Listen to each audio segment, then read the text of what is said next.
কিভাবে জঙ্গি নাটক সাজানো হইতো এবার মুখ খুললেন মাহমুদুল হাসান গুনবী। সম্পূর্ণ ভিডিওটি দেখুন।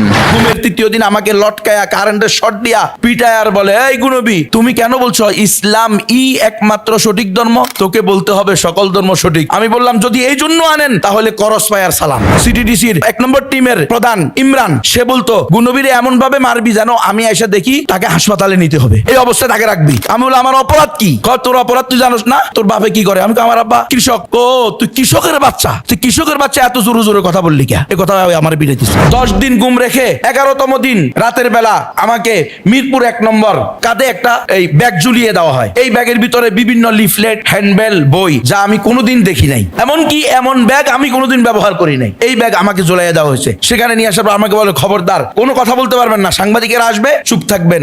আপনাকে ক্রস ফায়ার দেওয়ার কথা ছিল, বেঁচে গেছে। 3 বারে 9 দিন রিমান্ড দিয়ে 7 দিন আলাতল পিটেছে প্রতিদিন। এমন কোনোদিন যায় নাই আমারে পিটায় নাই। অন্তত পক্ষে আমি চাই না আমার কোনো দুশ্মনও এই কারাগারে যাক। আল্লাহ রব্বুল ইজ্জতের দরবারে লাখ কোটি শুকরিয়া যে আমরা অনেক দেরিতে হলেও কারাবন্দীদের অধিকার নিয়ে কথা বলার সুযোগ পেয়েছি। এজন্য আমি অন্তত আল্লাহর দরবারে শুকরিয়া আদায় করি, আলহামদুলিল্লাহ। ব্যাপকভাবেই যদি বলি, সকল কারাবন্দীদের ব্যাপারে কোনো বৈষম্য ছাড়া, কোনো ধরনের তারতম্য ছাড়া, সাধারণ বলেন, বিশেষ বলেন, যে কোনো শ্রেণীর লোককে আমি ব্যক্তিগতভাবে কেউই কারাগারে যাক, বিশেষ করে এই মানবরচিত জীবন বিধানের তার মধ্যেও নিকৃষ্ট সেই ব্রিটিশদের দেওয়া পদ্ধতিতে অন্তত পক্ষে আমি চাই না আমার কোনো দুশ্মনও এই কারাগারে যাক। এখানে নির্যাতন, জুলুম, নিপীড়ন, বৈষম্য এবং অধিকার থেকে বঞ্চিত করা ছাড়া আর কিছু নাই। খুব সুন্দর করে লেখা থাকে, রাখিব নিরাপদ, দেখাবো আলোর পথ। এর সে মিথ্যা, এর সে ধোঁকা আর হতে পারে না। এমন মিথ্যা কথা। সেখানে ইয়াবা সরবরাহ করে, সেখানে গাজার সরবরাহ করে স্বয়ং জেলার সুপার, সুবেদার, কারারক্ষীরা, প্রশাসনের লোকেরা সেখানে নিরাপদে রাখবে। যারা ছিল সেখানে, আমি ছিলাম 32 মাস। আমাকে মিথ্যা মামলা দিয়ে, আমি সাধারণ একজন আলেম, সাধারণ একজন মুসলমান, সাধারণ একজন বক্তা, আমাকে ধরে নিয়ে গেছে জঙ্গি নাটক করে। আমি আমার উস্তাদের বাড়িতে ছিলাম, একবার বলতেছিলেন রেফারেন্স বলেন, আমাকে নিয়ে গেছে, রেফারেন্স নেন। আমি নিজে আমার উস্তাদের বাড়ি থেকে আমাকে 6/7/2021 তুলে নিয়ে আসছে। বলছে সাদা পোশাকধারীরা, বলছে আপনার সাথে আমাদের প্রশাসনের লোকেরা একটু কথা বলবে, এরপরে আপনাকে ছেড়ে দিবে। আপনি যদি কোনো কথা না বলেন, আমাদের সাথে চলে যান, তাহলে আমরা আপনার উস্তাদের, আপনি যে বাড়িতে বেড়াইতে আসছেন, এই বাড়ির কারোর সাথে আমরা কোনো খারাপ আচরণ করবো না। আর যদি আপনি কোনো ধরনের এখানে উচ্চ বাক্য করেন, তাহলে আমরা কিন্তু আপনার এই যে আত্মীয় স্বজন যারা আছে, আমার উস্তাদ, উস্তাদের মেয়ে, উস্তাদের স্ত্রী, উস্তাদের ছেলে, এদের সবাইকে ধরে নিয়ে আসবে। আমি মনে করলাম আমার জন্য আমার উস্তাদ কেন বিপদে পড়বে, ঠিক আছে চলো আমি যাই। গাড়িতে উঠানোর পরেই আমাকে চোখ বেঁধে ফেললো, হাতে হ্যান্ডকাপ পরিয়ে দিল, আর বললো যে গুনবী সাহেব আপনি গুম হয়ে গেছেন। এরপরে গুম 10 দিন র্যাব 1-এ আমাকে গুম রাখা হয়েছে 10 দিন। এটা পরে বুঝতে পারছি র্যাব 1, আগে বুঝতে পারি নাই। চোখ তো বাধা দিল, ছিল 24 ঘন্টা। নামাজ পর্যন্ত পড়তে, নামাজের সময় পর্যন্ত হাত করা খুলে দেয় নাই, হ্যান্ডকাপ খুলে দেয় নাই। নামাজের সময় যদি বলতাম নামাজ পড়বো, হাত খুলে দেন, বলে না এভাবে পড়তে হবে, কোন হাত খুলে দেওয়া হবে না। এমন ভাবে জুলুম করা হয়েছে। 10 দিন গুম রেখে 11তম দিন রাতের বেলা আমাকে মিরপুর 1 নম্বর ওই যে বোটানিক্যাল গার্ডেনের পিছনে নিয়ে, সেখানে এই বেড়িবাঁধ যে আছে, সেখানে তামান্না ওয়াল ফ্যামিলি পার্ক এর অপোজিটে এই চায়না ফ্যাক্টরি নামে একটা জায়গা আছে, ওটার পরিত্যক্ত গেইটে আমাকে পোশাকধারী র্যাবের হাতে তুলে দেওয়া হয়। পোশাকধারী র্যাব 4 তারা আমাকে সেখান থেকে নিয়ে আসে। তখন আমার কাঁধে একটা এই ব্যাগ ঝুলিয়ে দেওয়া হয়। এই ব্যাগের ভিতরে বিভিন্ন লিফলেট, হ্যান্ডবেল, বই, যা আমি কোনোদিন দেখি নাই। এমনকি এমন ব্যাগ আমি কোনোদিন ব্যবহার করি নাই। এই ব্যাগ আমাকে ঝুলাইয়া দেওয়া হয়েছে। সেখানে নিয়ে আসার পর আমাকে বলে, খবরদার, কোনো কথা বলতে পারবেন না, সাংবাদিকেরা আসবে, চুপ থাকবেন।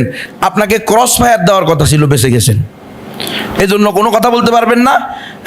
বাপ মায়ের দোয়ায় বেঁচে গেছেন, এখন কোনো রকম চলে যান, একটা হালকা মামলা দেওয়া হবে, কয়দিন পরে এমনি বের হয়ে যাবেন।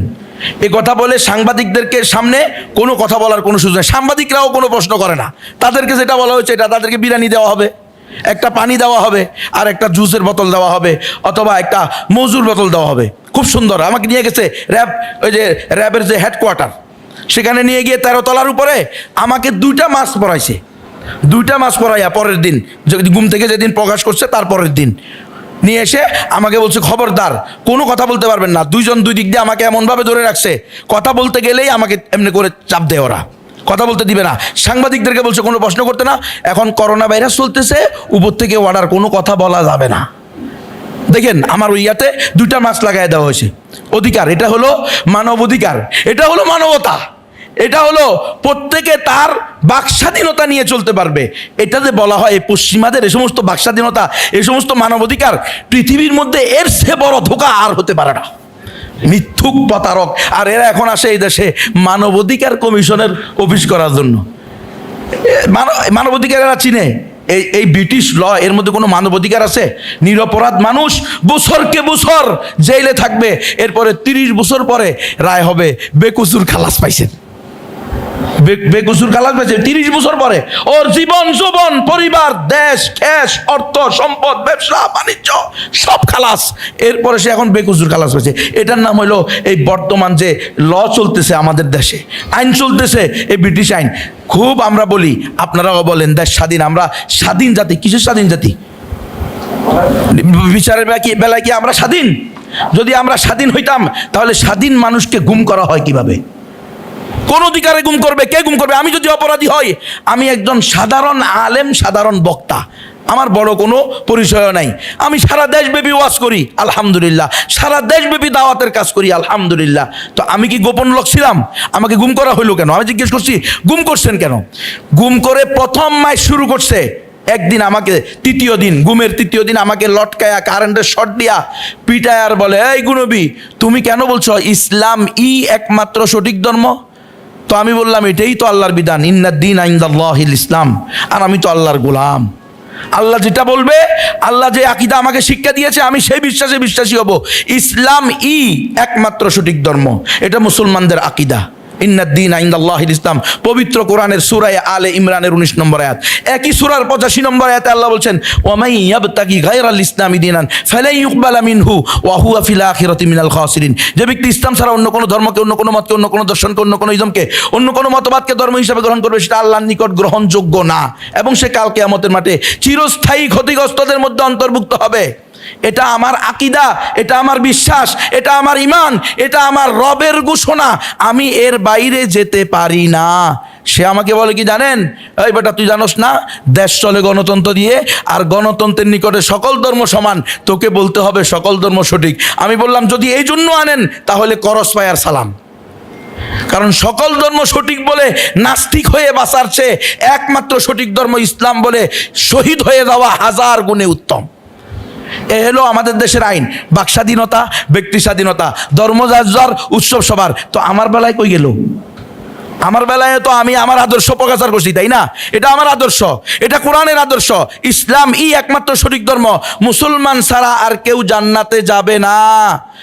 যদি যত বড় আলেম হোক, যত বড় পীর হোক, যত বড় বুজুর্গ হোক, যত বড় সাধারণ হোক আর অসাধারণ হোক, ক্ষমতাশীল হোক আর ক্ষমতাহীন হোক, যারাই বলবে সকল ধর্ম সঠিক, তারা হবে নাস্তিক। এটাই ইসলামের বিধান, এটাই মুসলমানদের আকীদা, এটাই আহলুস সুন্নাহ ওয়াল জামাতের আকীদা। যাই হোক, আমাকে বলতেছে তুমি মডেল লাইসেন্সের বিরুদ্ধে ওয়াজ করছো কেন? তো আমি বললাম, মডেল লাইসেন্স মুসলমানের দেশে, 90% মুসলমানের দেশে মডেল লাইসেন্স দেওয়া হবে কেন? বলতেছে, এই বেটা, ডমেরা দেখো না, এরা বাথরুম পরিষ্কার করতে হলে মদ খাইতে হয়।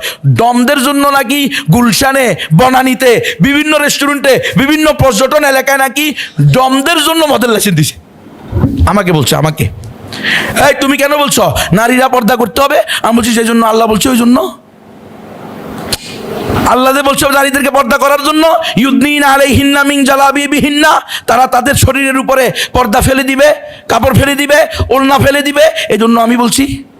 বলে না, নারীরা যদি পর্দা করে তাহলে এই দেশের অর্ধেক জনগণ, দেশ উন্নত হবে কিভাবে? বলেন, এগুলো আমার অপরাধ? আমি একজন নাগরিক, এই দেশের স্বাধীন নাগরিক, বৈধ নাগরিক হওয়ার পরে আমরা তো আর এখানে উড়ে এসে জুড়ে বসি নাই, বিন্দেশ থেকে আসি নাই। তাহলে আমার কেন আদর্শ আমি বয়ান করতে পারবো না? আপনারা না সাংবাদিকরা বলেন মত প্রকাশের স্বাধীনতা, কোথায় মত প্রকাশের স্বাধীনতা? আমার আদর্শ, আমার আকীদা, আমার বিশ্বাস, আমার ধর্ম অনুযায়ী আমি কথা বলতে গেলে আমি কেন জঙ্গি হয়ে যাই? টাকনুর উপরে কাপড় পরা, এটা তো আমার রসুলের পক্ষ থেকে ঘোষণা দেওয়া হয়েছে। হ্যাঁ, যে ব্যক্তি টাকনুর নিচে কাপড় পরবে, পায়জামা পরবে, লুঙ্গি পরবে, সে জাহান্নামে যাবে।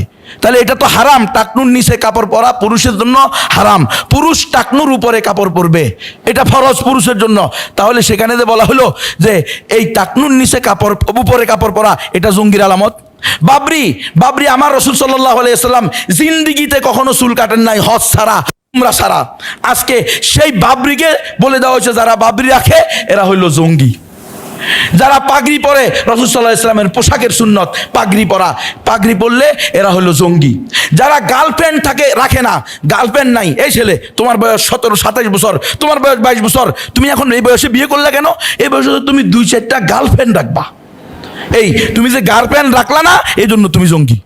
জানেন আপনারা, এটা আমাদের সামনে বলা হয়েছে, আমাদের সামনে। সিটিডিসি, কাউন্টার টেরোরিজম, র্যাব, এদের প্রত্যেকের কাজ ছিল এগুলো। কাদের ইন্ধনে করছে? রয়ের ইন্ধনে করছে। খবর নেন আপনারা। এই দেশকে জঙ্গি নাটক দিয়ে সারছে। এখন আপনারা বলতেছেন রেফারেন্স দেন, জঙ্গি নাটকের রেফারেন্স লাগবো কেন? এই দেশে যে জঙ্গি নাটক হয়েছে, এখনো হইতেছে। এই যে কিছুদিন আগে যে মামলা হলো, মাওলানা রেজাউল করিম আবরার, মাওলানা জাকারিয়া মাসুদ, মাওলানা আসিফ আদনানের নামে, এটা কি নাটক না? এরা তো সবাই প্রকাশ্যে দাওয়াতি কাজ করে। এমনকি রেজাউল করিম আবরার তো একটা রাজনৈতিক দলের গুরুত্বপূর্ণ পদে আছে, তাকেও বলা হইতেছে কি সে জঙ্গি। তার মানে কি? মানে যারাই ইহুদি খ্রিস্টানদের, মুরতাদদের, ওই যারা কায়েমি স্বার্থবাজ, তাদের বিরুদ্ধে কথা বলবে, তারাই জঙ্গি হয়ে যাবে। কারণ এই একটা সহজ জিনিস, কাউকে জঙ্গি বললে এই দেশে তাকে সবচেয়ে লাঞ্ছিত, অপদস্থ, অপমানিত করা, এটা সবচেয়ে সহজ। তাকে মানুষের কাছে ঘৃণিত করা সবচেয়ে সহজ, এই জন্য জঙ্গি বলে দেয়। জঙ্গি বললেই হবে। নিয়ে গেছে ভিতরে, এরপরে সেখান থেকে র্যাব নিয়ে দিছে আমাকে শাহ আলী থানার মধ্যে। তারা নিয়ে যখন নিছে, তখন সিটিডিসি নিয়ে আসছে। সিটিডিসি আমাকে 3বারে 9 দিন রিমান্ড দিয়ে 7 দিন আলাতোল পিটেছে প্রতিদিন। এমন কোনো দিন যায় নাই আমার পিটায় নাই। সিটিডিসির এই 1 নম্বর টিমের প্রধান ইমরান, সে বলতো গুনবীরে এমনভাবে মারবি যেন আমি এসে দেখি তাকে হাসপাতালে নিতে হবে, এই অবস্থা তাকে রাখবি। সে নিজে আমারে পিটেছে। সিটিডিসির প্রধান আসাদুজ্জামান, সে নিজে আমাকে 2 দিন আমার 2 হাতে 4টা করে 8টা বাড়ি দিছে। আমি বললাম আমার অপরাধ কি? তোর অপরাধ তুই জানোস না? তোর বাপে কি করে? আমি আমার আব্বা কৃষক। ও তুই কৃষকের বাচ্চা, তুই কৃষকের বাচ্চা, এত জোরে জোরে কথা বললি কে? এ কথা আমার বিড়াইতেছে। কোনো অপরাধ নাই, দেখাইতে পারবে না। কারণ এটা শুধু আমি না, যতজনকে, এই যে শেখুল হাদিস আল্লামা জসিমউদ্দিন রহমানী, 11 বছর 16 দিন উনি যে জেলে ছিল। এই 11 বছর 16 দিন কেন ছিল জেলে? কি অপরাধ ছিল ওনার? দেখেন আপনারা, এখানে আপনাদের এখানে উপস্থিত আছে এই যে আমাদের মুফতি সাহেব, মুফতি ফখরুল ইসলাম সাহেব, কয়বার জেলখানায় গেছে। দেখেন তো এই লোকটাকে কি দর্শক মনে হয়, না এনসিসি ব্যাংক লোপাট করছে, না হলমার্কের সাথে জড়িত? কোনটার সাথে জড়িত? এদেরকে যে জেলে নিয়ে যাওয়া হয়েছে কি উদ্দেশ্যে? এরপরে ভিতরে গোস্ত দেওয়ার কথা, মাছ দেওয়ার কথা, 32 গ্রাম করে দেয়। কত গ্রাম জানেন? 15 গ্রাম, 16 গ্রাম। নেন, খবর নেন। আপনারা যেদিন যাবেন ওই দিন আপনাদেরকে নির্দিষ্ট জায়গায় নিয়ে যাওয়া হবে, যে আপনাদেরকে সবার সাথে দেখতে দেওয়া হবে না, আর আপনারাও সবার সাথে দেখা করবেন না।